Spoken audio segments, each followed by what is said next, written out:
오늘 주시는 하나님의 말씀은 구약성경 창세기 12장 말씀입니다. 창세기 12장, 구약성경 14쪽에 있습니다. 12장 6절에서 9절 말씀까지 6절에서 9절 말씀까지 우리 한 절씩 교독하시겠습니다. 제가 먼저 12장 6절 말씀을 읽겠습니다. 아브라함이 그 땅을 지나 세겜 땅 모래 상수리 나무에 이르니 그때 가나안 사람이 그 땅에 거주하였더라.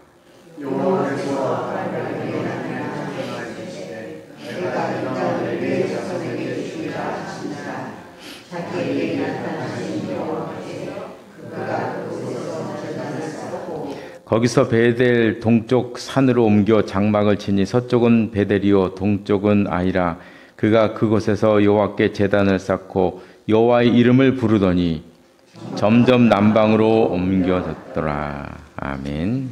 이 말씀이 하나님의 은혜가 함께 하시기를 바랍니다. 예, 오늘부터 우리 성경 공부 시간에 우리나라 역사와 함께 했던 그 여러 가지 종교에 대해서 보려고 합니다. 예전에 아주 오래전에 잠시 본 적이 있는데, 한번 제대로 좀 보려고 합니다. 제가 세계선교대학원을 예전에 장신대 세계선교대학원이 있는데요. 거기 제가 일기입니다. 일기. 세계선교대학원이 열린다 그래서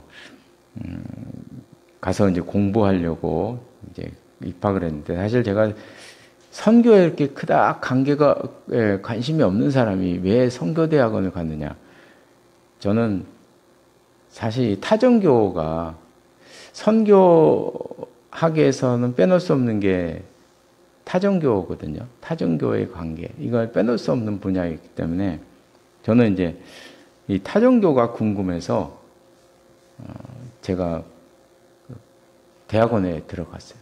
논문도 쓰려고 했는데 너무 어려워가지고 자료는 다 모아놓고 다른 걸 썼어요. 이것을 해야 너무 어려워가지고. 교수님도 이건 너무 어렵다. 그래가지고 이제 그랬던 적이 있는데, 그래서 좀 이 한국 종교에 대해서 좀 보려고 합니다. 우리 기독교는 우리나라에 처음 복음이 전파될 때 백지 상태에 들어온 게 아니죠. 기존에 종교가 있었습니다. 그래서 기도하라 그러면 사실 우리나라 분들은 다 기도에 대해서 알고 있었어요. 다 알고 있었어요. 이미 기도에 대한 전이해가 있었다는 거죠. 불교적인 기도도 있었고 도교에도 기도가 있었고, 그리고 또 무속 종교, 무속에도 기도가 있잖아요. 그죠? 그래서 기도하라 그러면 모르지 않아요. 그런 기도들이 있었다는 거죠. 또 교회에서 사용하는 많은 단어들도 종교적인 배경을 가지고 있습니다. 중생, 천당, 지옥, 본당, 묵도 다 있는 거죠. 기존에 다 다른 종교에서 사용했던 용어들이었습니다. 그리고 초대교회 목사님들과 신학자들도 타종교의 배경을 다 갖고 있는 분들이었어요. 거기에 아주 심취한 분들도 많았어요. 그 대표적인 분이 길선주 목사님이시잖아요. 길선주 목사님.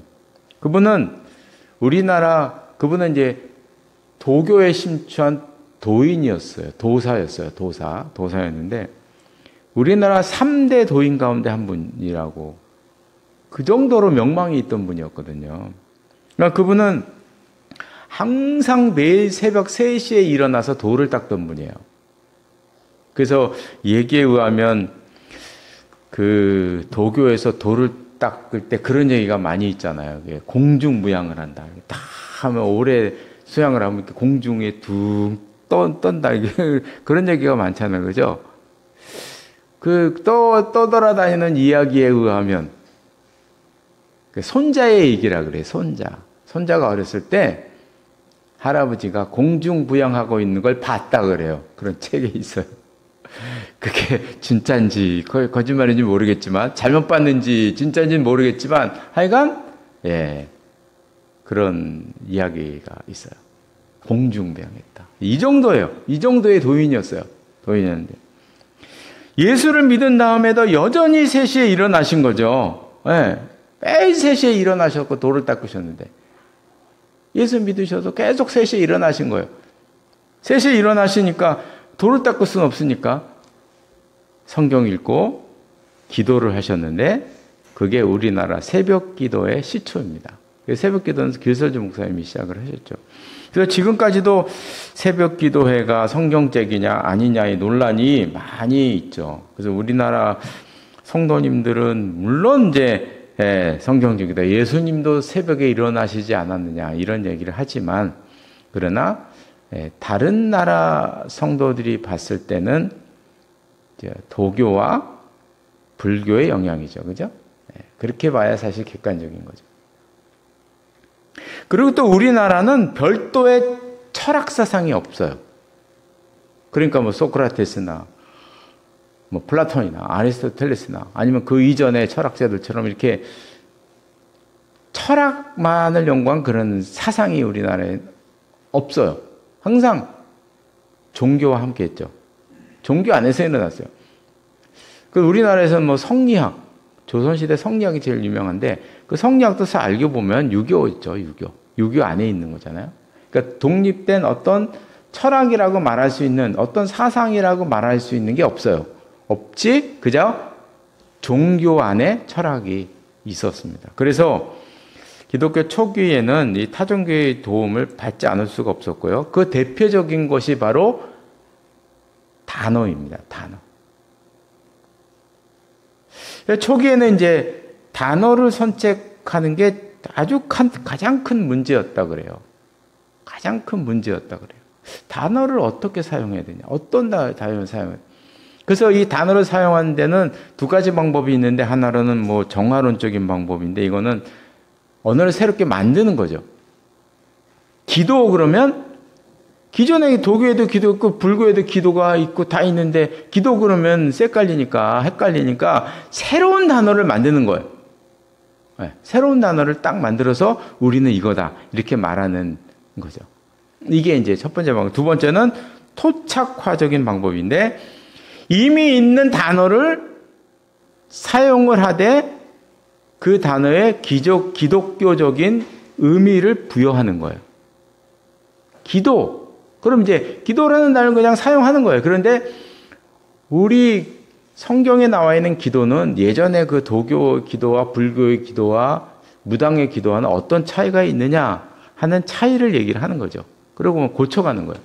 새로운 단어를 사용하지 않고 이미 있는 단어를 사용을 해서 기독교적인 의미를 부여한다.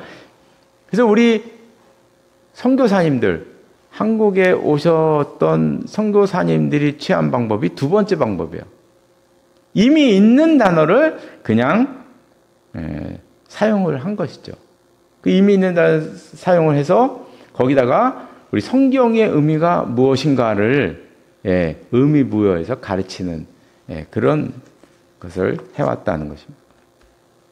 그래서 우리가 이제 이런 우리 기독교의 바탕을 생각해 보면 사실 전통 종교에 대해서 좀 알아야 기독교를 제대로 객관적으로 이해할 수가 있어요. 근데 우리는 이제 타종교를 너무 공부를 안 해. 교회 안에서 타종교를 너무나 터부시해가지고 너무 공부를 안 해요. 항상 비판적인 공부만 해. 악마화 시켜서 공부를 한다. 이게 공부가 아니죠. 그건 공부가 아니죠. 원래 그게 모습이 무엇이냐. 그래서 그 모습에서 우리 기독교가 어떤 영향을 받았느냐. 이걸 알아야 제대로 된 우리 교회의 모습을 발견할 수 있다는 거죠. 선교사들이 가장 어려웠던 게 뭐냐 하면 바로 이 단어였다 그래요. 엘로힘. 제일 힘들었다 그러죠. 엘로힘. 그럼 우리는 지금 하나님, 하느님, 천주교에서는 하느님, 우리 교회에서는 하나님. 너무나 쉽게 알고 있어요. 네, 다 알고 있어요. 근데 초대교회의 선교사님들, 처음 우리나라에 발을 밟고 복음을 전파했던 그분들에게는 너무 어려운 거예요, 이 단어가. 어떻게 사용해야 되는지. 그렇잖아요? 어떻게 그걸 사용할까요? 옥황상제로 해야 되나요? 아니면 토착화를 한다면, 아니면 새로운 단어를 만들든지, 새로운 단어를 딱 만들어야 되는데, 우리 입장은 그게 아니고, 이제 토착화 방법이었으니까. 그럼 이제 옥황상제라고 해야 되나? 옛날에 중국은 옥황상제라고 번역을 했어요. 옥황상제로 해야 되나? 뭐라고 해야 될까요? 이게 이제 어려운 거죠. 그래서 이제 이분들이 사용했던 단어가 바로 이제 하늘림이라는 단어죠. 하늘림. 우리가 이제 이 하늘림이라는 단어를 우리가 보면은 제가 여기 요거가 아래 한글이에요. 아래 아자예요. 그러니까 니은에 요게 있고 요거 밑에 리을이 있어서 하날림. 근데 이게 안 되더라고요, 이게요. 그 파워포인트로 옮기니까 이렇게 나와요. 그 한글에서는 괜찮았는데 이상해요. 그래서 이게 왜 이러지? 이렇게 됐어요. 그러니까 여기다 이렇게 돼 있는 거예요. 하날림이죠, 원래. 근데 이제 이 아래 아자가 바뀌면서 하늘림과 하날림으로 이제 바뀐 거예요. 그러다 이제 시간이 지나서 이 리을이 탈락을 해버린 거죠. 그래서 하느님이 되고 하나님이 되는 거예요. 우리 기독교가 1920년대까지는 천주교든 개신교든 교회든 성당이든 다 하느님을 사용했다 그래요. 1920년대까지는. 근데 이제 1930년대에 들어서면서 교회에서 하나님을 사용을 하게 되는 거예요. 그래서 하느님, 천주교에서는 지금도 하느님, 우리 교회에서는 하나님 이렇게 사용을 해요. 근데 우리가 이제 인터넷 같은 데 이렇게 찾아보면은 하느님과 하나님의 차이에 대해서 많이 얘기를 해요. 뭐 10가지 차이점, 뭐 5가지 차이점, 막 이렇게 나와요. 말도 안 되는 얘기예요. 요거는 이제 후대 사람이 그냥 자기 생각을 집어넣은 것이지, 같은 단어입니다. 같은 단어. 하늘림에서 나온 거예요. 하늘림. 하늘림나. 근데 이 하늘림이라는 단어를 한자로 쓰면 천신이 되는 거죠. 천신이에요. 그래서 우리나라 하나님, 하느님은 천신이라는 그 고유한 우리나라의 그 신의 명칭에서 그대로 가져온 것이에요. 천신입니다. 천신은 우리나라 사람들에게는 너무 익숙한 일이죠. 너무 익숙한 말이에요. 옛날에 우리 할머니들이 그 냉수 한 사발 갖다 놓고 비나이다 천지신명이시여 비나이다는 천지신명, 천신입니다. 천지신명. 이 천지 사상은 주로 우랄 알타이어 계통의 민족에 이렇게 있대요. 주로 있대요. 우리가 성경적으로 보면 창세기 11장에서 바벨탑이 있었잖아요. 그죠? 바벨탑 사건에 바벨탑을 지으니까 하나님께서 그 바벨탑의 언어를 흩으셔서 사람들을 흩어놓으셨어요. 그러니까 전 세계 민족이 이렇게 흩어나갔잖아요. 흩어나가는 가운데 이 맨 끝에 있는 이쪽 동쪽으로 움직인 민족이 있었어요. 그게 그 중에 하나가 우랄 알타이어 계통의 민족이었는데 그 민족 가운데 하나가 우리 한민족이라는 거죠. 우랄 알타이어 쪽으로 해서 이렇게 쭉 넘어가서 한반도 쪽으로 끝까지 내려온 거죠. 끝까지 내려온 거. 그래서 정착한 게 우리 한민족입니다. 그래서 이 오른쪽으로 왔던 이 민족의 종교적인 특징은 천신사상과 무당사상이 동시에 두 개를 가지고 있었다는 거예요. 천신사상과 무당사상 이 두 개를 가지고 있었다는 거예요. 근데 재밌는 거는 다른 모든 민족은 무당사상이 이겼어요. 무당 사상이 천신 사상을 이겼어요. 그 천신 사상이라는 게 없어졌어요. 무당만 남았어요. 근데 우리나라는 유독이 이상하게 이 무당 사상 위에 천신 사상이 있어요. 항상 우리나라는 여러 가지 종교가 있었지만 그 모든 종교의 가장 꼭대기엔 뭐가 있어요? 천신이 있었어요. 천신. 그래서 늘 무의식적으로 천지신명이시여 천지신명이시여 이렇게 살아가는 거예요. 이게 이제 천신 사상입니다.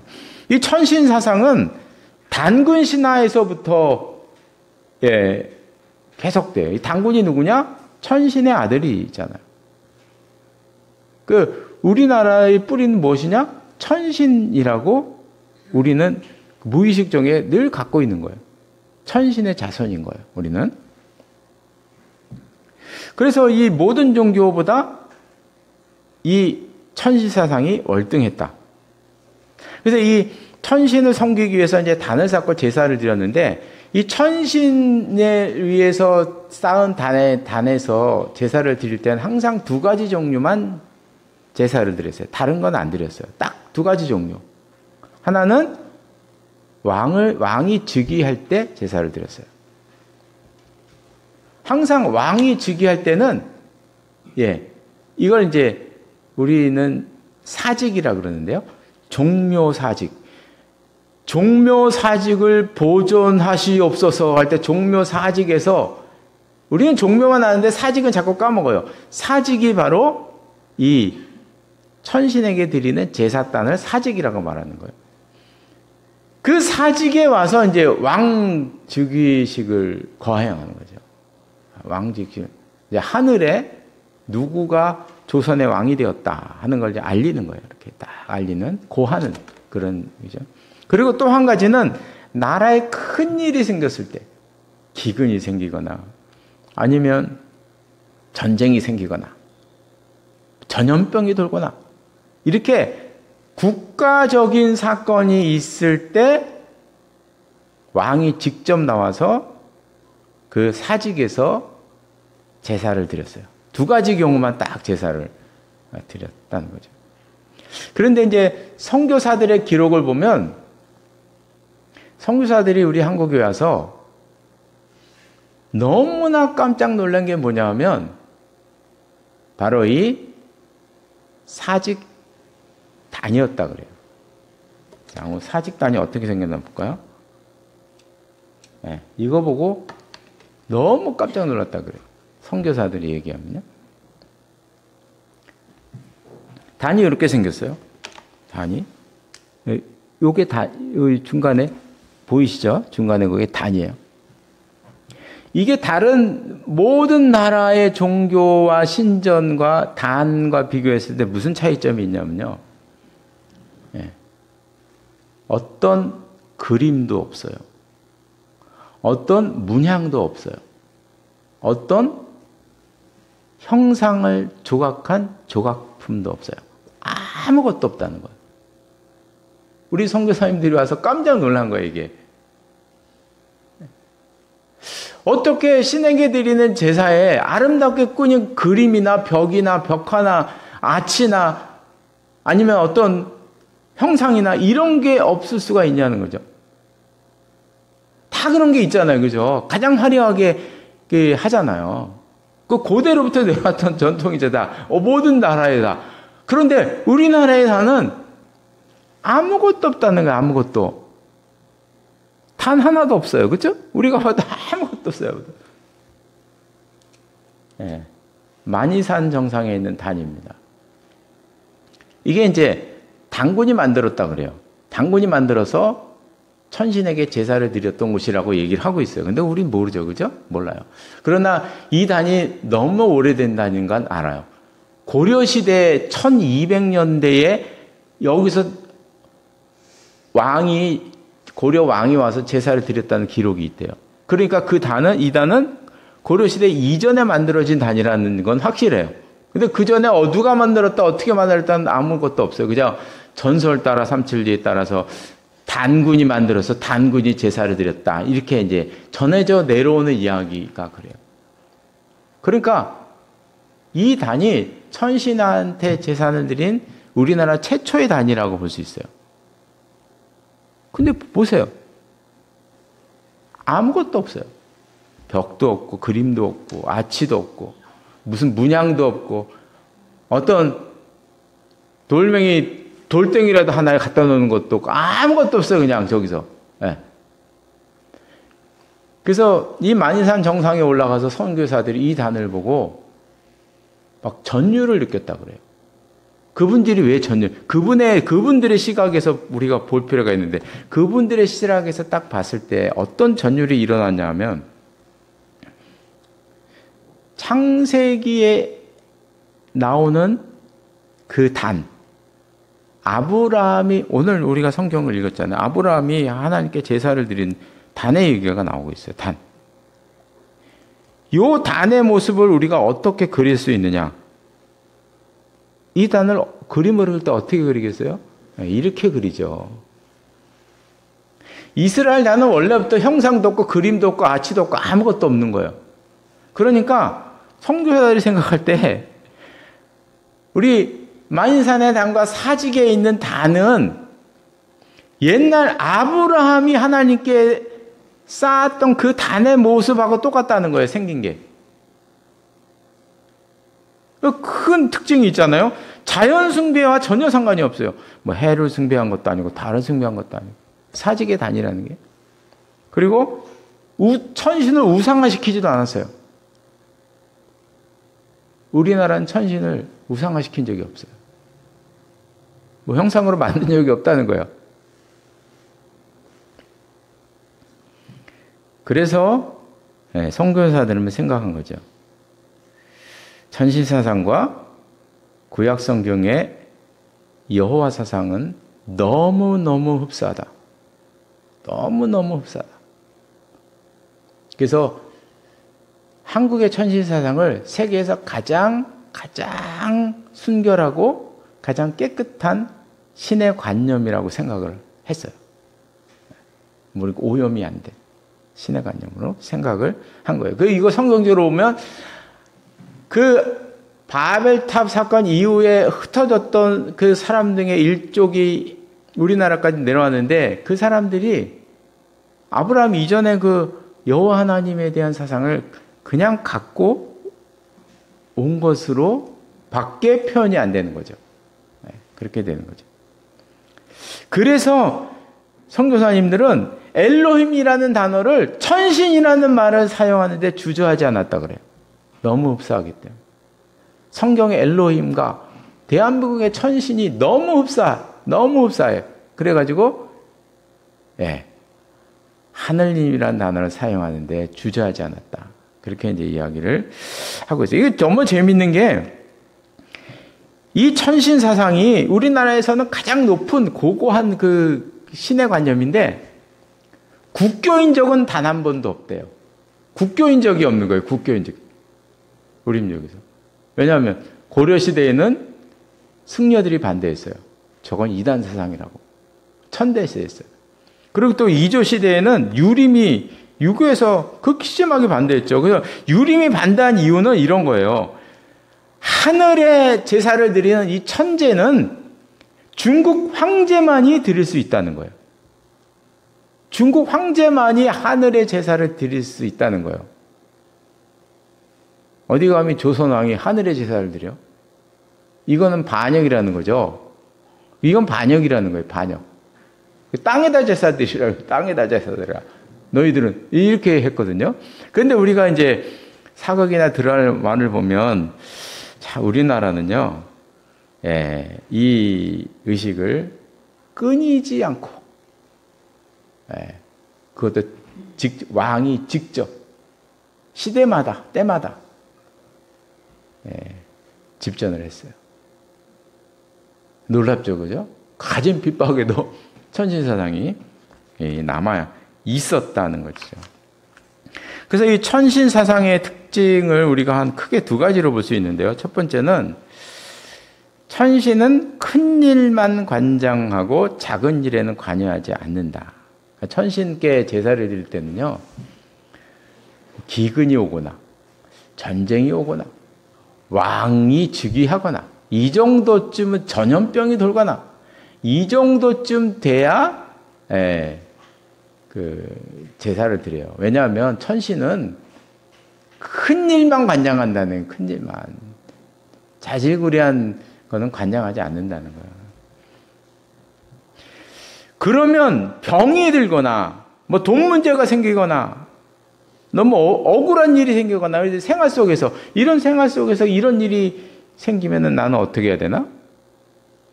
그때는 무당을 찾아가는 거예요. 그래서 항상 천신 사상은 무당 사상이 쫓아다녀요. 왜냐하면 큰 일은 다 천신에게 제사를 드리면 되는데 생활 속에서 일어나는 이런 어려움들은 어떻게 한이 맺히는 거거든요. 이건 무당이 관장하는, 무당이 작은 일은. 세트로 돌아다니는 거예요. 그러니까 이 두 개가. 왜 이렇게 되냐면 천신은 하늘 위에 계시잖아요. 그러니까 우리들의 삶과는 상관이 없다는 거예요. 천신이 저주 내리는 이런 일은 없다는 거예요. 생활 속에서. 항상 고고하게 하늘에만 있는 거예요. 밑에 사람들하고 상관은 안 해. 병들고 병들고 가난해지고 배고프고 이런 거 관계를 안 하는 거예요. 그러는 거예요.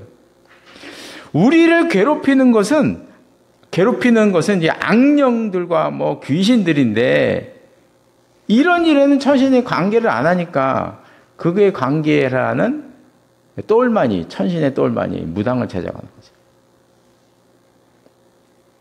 그렇게 되는 거죠. 근데 이런 사상이 이제 교회에도 초기에는 들어왔었어요. 그래서 하나님은 교회 밖에 계시는 분, 교회 밖에 계셔요. 주일날에는 이제 예배 드리잖아요, 그죠? 평일에는 무당 찾아갔잖아요. 지금도 그런 분 많아요. 그러니까 주일에 예배 드리고 평일에는 무당 찾아가고 이게 자연스러운 거였어요. 왜냐하면 옛날부터 그랬기 때문에. 옛날부터 큰 일은 다 천신에게 맡기고 작은 일은 다 무당이 처리했기 때문에 그게 습관이 배가지고 교회에서도 그렇게 아직도 그러고 있는 사람이 많아요.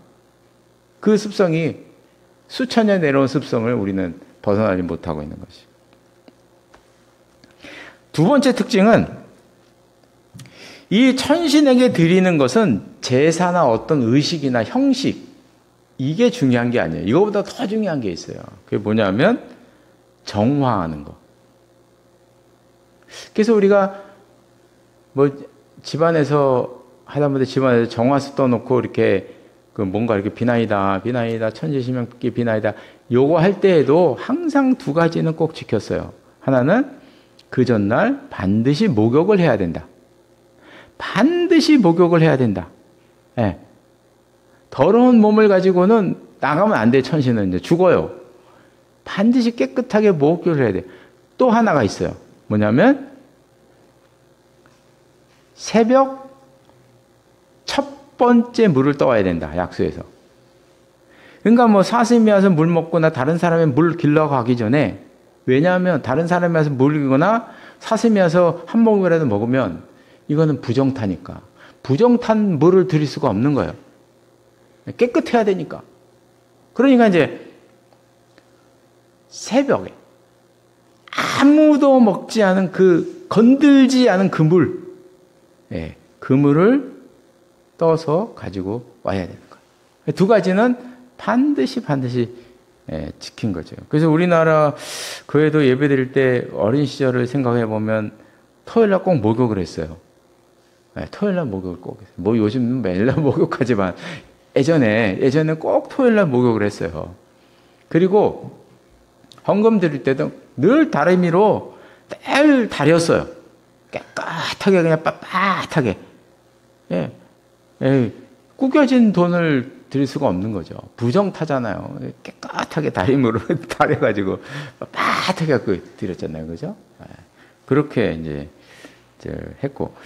헌금을 할 때도 한복을 입고 했잖아요. 한복을. 요즘도 한복 입는 교회가 있더라고요. 한복을. 하나님께 예배드리고 헌금을 걷는데 어떻게 그냥 옷을 이게 입고 올 수 있어요. 그죠? 한복을 입어야지. 이게 한복을 입었어, 한복을. 그렇게 이제 한 거죠. 이제 말씀을 이제 정리하면요. 우리가 이 천신사상에서 영향을 받은 것이 크게 두 가지가 있어요. 첫 번째는 무속사상이 생활 속에 깊이 들어왔다는 거죠. 이게 참 뼈아픈 것입니다. 우리나라에 뼈아픈 거예요. 천신사상이 잊어버리지 않고 아무래도 제 예상에도 그 아브라함 이전에 그 고유한 야훼 하나님의 사상, 그걸 우리 한민족이 그 바벨탑 사건 이후에 계속 끝까지 놓치지 않고 갖고 와서 계속 지킨 거예요. 끊임없이 지킨 거예요. 그거를. 그렇게 우리가 평가해 볼 수가 있어요. 천신사상은. 그거는 너무 좋은데 천신이 큰 일만 관장하는 바람에 이 생활 속에서는 무속이, 무당이 너무 깊숙이 이게 배어 들어왔다는 거죠. 너무 깊이 들어와 버렸어요. 그게 제 생각에 만약에 이 천신 사상이 큰 일만 관장하지 않고 작은 일도 관장했다면, 그렇게 생각했다면 아마 우리나라 생활 스타일은 아주 엄청나게 많이 달랐을 것이다. 엄청 달랐을 것이다. 이렇게 평가를 해볼 수 있어요. 이거 이제 아쉽죠. 왜 작은 일은 감당 안 하셔가지고 천신께서 거기에 이제 있고요. 또 두 번째 하나가 더 있습니다.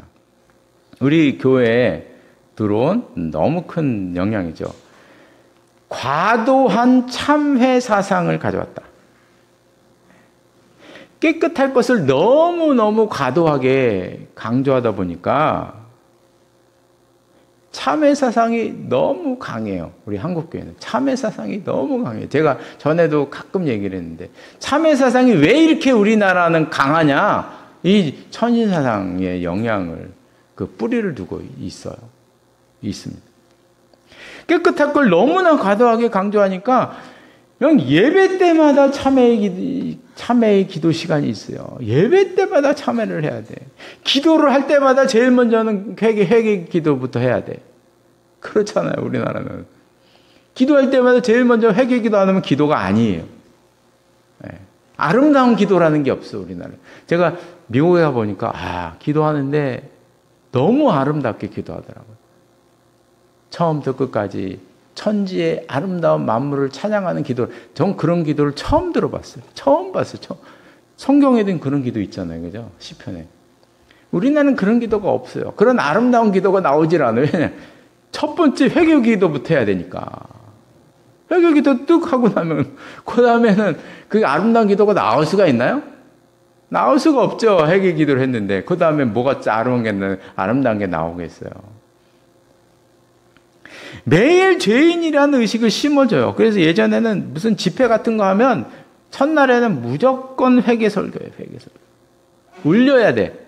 성도들 울리지 않으면 그 집회는 성공하지 못한 거라고 지금도 그렇게 생각하고 있다는 거죠. 문제는. 그러니까 우리 한국교회 교인들은 이 죄에 대한 컴플렉스를 가지고 있어요. 항상.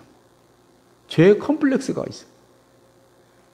그렇지 않나요? 우리는 안 그런가요? 우리 예수님께서는 이 죄와 율법에서 해방시키기 위해서 우리 예수님께서 오셨는데 한국교회는 아직도 죄에 얽매여가지고 내가 죄인입니다. 나는 오늘도 죄 지었어요. 내일도 죄 질 거예요. 이러고 살고 있다는 말 매일매일. 얼마나 답답한 일이겠어요. 그 부활절 40일 동안은 매일 묵상하다가 하루 부활 기쁨 그냥 달걀 하나 먹고 땡이잖아요. 부활이 더 큰 건데 우리에게는 부활의 능력이 더 큰 것이고 부활의 능력이 교회의 기초인데 49일 동안 회개만 하다가 하루 반짝 달걀 하나 먹고 끝나면 이런 부활절. 이게 우리나라의 모습이거든요. 저쪽 외국에서는 막 부활절 2주 전부터 축제하고 막 난리가 나는데 우리나라는 그냥 부활절 전날까지도 검은 옷 입고 다녀야 되고 이러고 있어요. 이 과도한 그러다 보니까 결과는 신앙의 다이나믹한 생명력을 잃어버리는 진정한 기쁨과 복과 은혜와 이런 감정을 잃어버리는 신앙생활을 많이 하고 있다. 이게 어디서 왔느냐? 천신사상에서 온 거예요, 여러분. 뿌리가. 너무 깨끗해야 되니까. 천신 앞에 가려면. 그게 그대로 들어와가지고 우리도 하나님 앞에 나갈 때마다 너무 깨끗해야 되니까. 그냥 몸에 조그만 먼지 하나도 쌓이면 안 되니까. 이런 이제 했다는 거죠. 우리가 항상 기억해야 될 것은 우리는 하나님의 자녀이시고 예수님은 우리들에게 죄와 율법에서 자유함을 주셨으니 우리가 자녀로서의 복과 은혜와 능력을 누려야 된다. 이걸 우리가 명심하셔서 이 죄 컴플렉스에서 좀 벗어났으면 좋겠어요. 죄 컴플렉스에서 좀 벗어나는 우리가 되시기를 바랍니다. 오늘 천신사상 이대로 마치도록 하겠습니다. 기도하시겠습니다. 하나님 아버지, 우리 한국교회가 너무나 과도하게 죄인이라는 의식에 너무나 깊이 사로잡혀서 살 때가 참으로 많이 있는데, 사실 알고 보면 이런 사상은 옛날 우리 조상들이 천신 앞에서 깨끗하려고 노력했던 그런 모습이 우리 교회에 들어와서 우리를 사로잡고 있는 일단 사실 우리가 다시 한번 생각해 봅니다. 우리 예수님께서는 우리를 이 죄와 율법과 사망에서 건져내시기 위해서 오셔서 죽으시고 부활하셨는데 우리는 또 다시 죄인의 의식 속에 빠져 사는 것이 아닌가 생각해 봅니다. 기도하는 것은 저희들에게 은혜를 베풀어 주셔서 하나님께서 우리를 자녀 삼으시고 은혜를 주셨는데 하나님께서 우리에게 주신 복과 은혜와 기쁨을 우리가 생활 속에서 누리며 살아가는 저희들의 삶이 될 수 있도록 인도하여 주시옵소서. 예수님의 이름으로 기도드리옵나이다. 아멘.